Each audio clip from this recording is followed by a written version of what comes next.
종합제 TV 시청자 여러분 안녕하십니까? 2021년 1월 9일 새벽 2시 15분입니다. 새벽에 방송을 할 수밖에 없는 아주 긴급 뉴스들이 워싱턴에서 계속 들어오고 있습니다.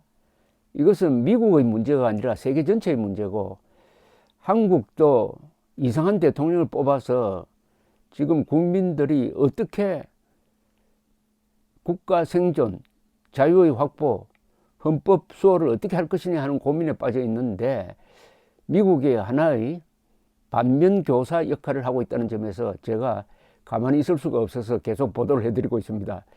조갑제 TV를 줄곧 시청해 보신 분들은 아시겠지만은 이번 미국 대통령 선거에 관한 한 조갑제 TV가 가장 정확하게 보도를 해왔다, 가장 신속하게 보도해 왔다는 점은 인정하실 것이라고 생각을 합니다.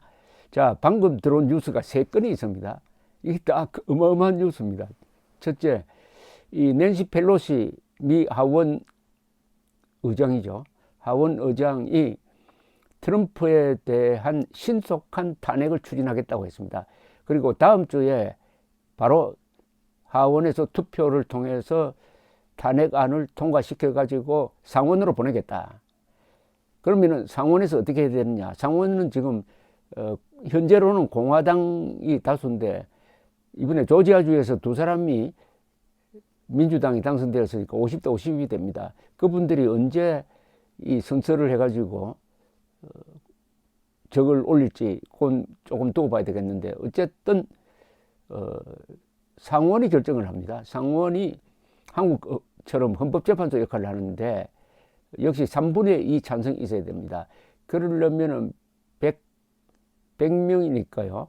67명의 찬성이 있어야 되는데, 그러려면은 공화당에서 한 20명, 한 반 정도가 일로 넘어와야 됩니다. 즉, 민주당 편으로 넘어와서 탄핵에 찬성을 해야 됩니다.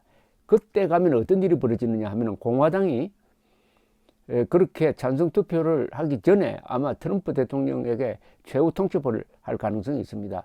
우리가 찬성 투표를 할 수밖에 없다. 당신이 저지른 그 내란 선동은 도저히 우리가 참을 수 없고 국민들이 들끓고 있다. 찬성 투표를 하기 전에 어차피 탄핵될 테니까 스스로 물러나라. 이렇게 할 수가 있습니다. 요게 1974년 워터게이트 사건으로 닉슨 대통령이 물러날 때 그런 형식이었습니다. 그 다음 두 번째 큰 뉴스는 뭐냐? 펠로시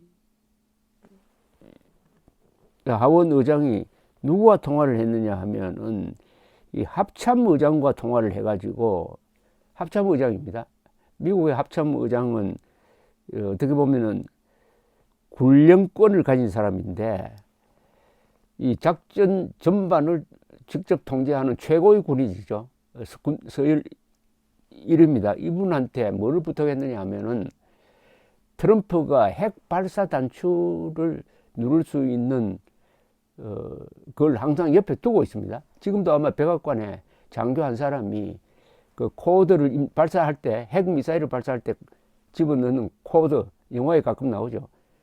코드를 입력하는 가방을 하나씩 들고 다닙니다. 그걸 블랙박스라고 그러는데, 만약 트럼프가 핵전쟁을 일으키면 어떻게 되느냐? 거기에 대해서 주의를 주라는 당부를 합참의장에게 했다는 겁니다. 여러분이 상상되십니까? 제가 여러분 여기서 방송을 할 때 트럼프처럼 저렇게 정서가 불안정한 사람이 더구나 지금 막판에 몰려 있어요. 무슨 짓을 할지 모른다고 봐야 됩니다. 사실은 무슨 짓을 할지 모르는 것 중에 하나가, 핵전쟁을 발작적으로 핵전쟁을 도발할 때 이걸 눌러버리면 어떻게 되느냐?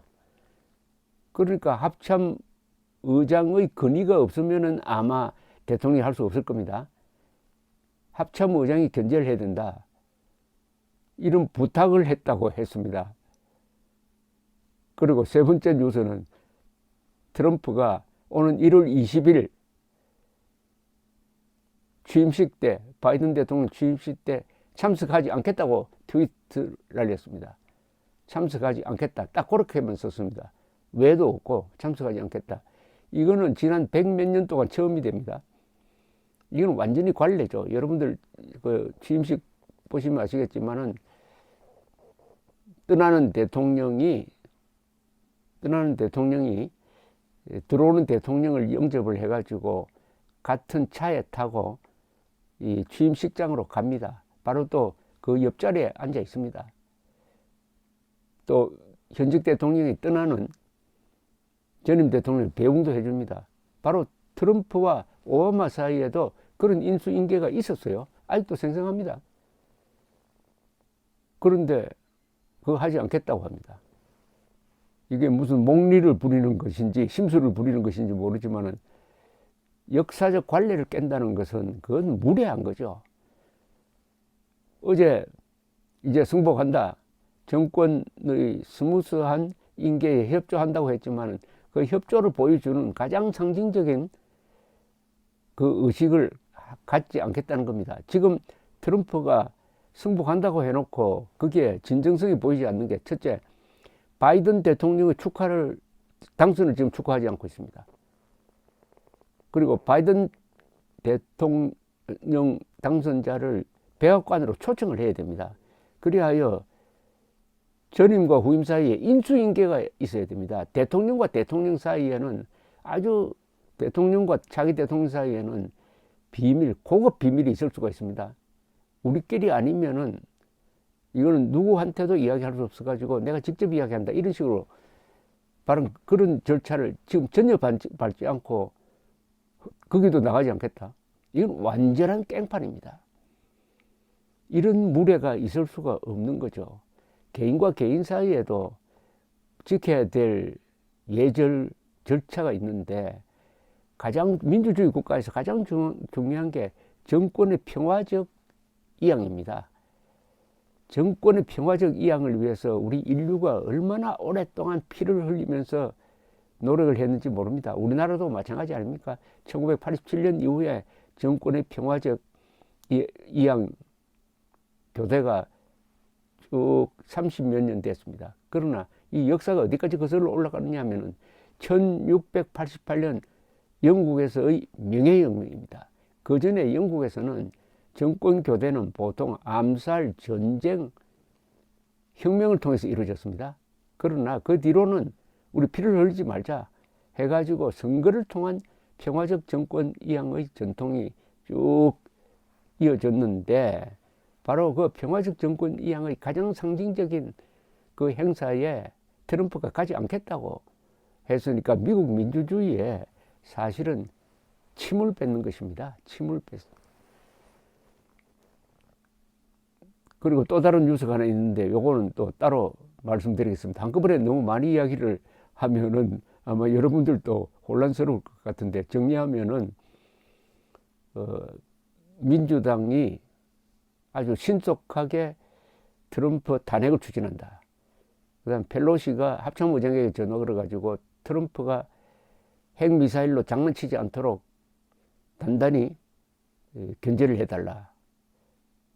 그리고 트럼프는 바이든 취임식 때 가지 않겠다.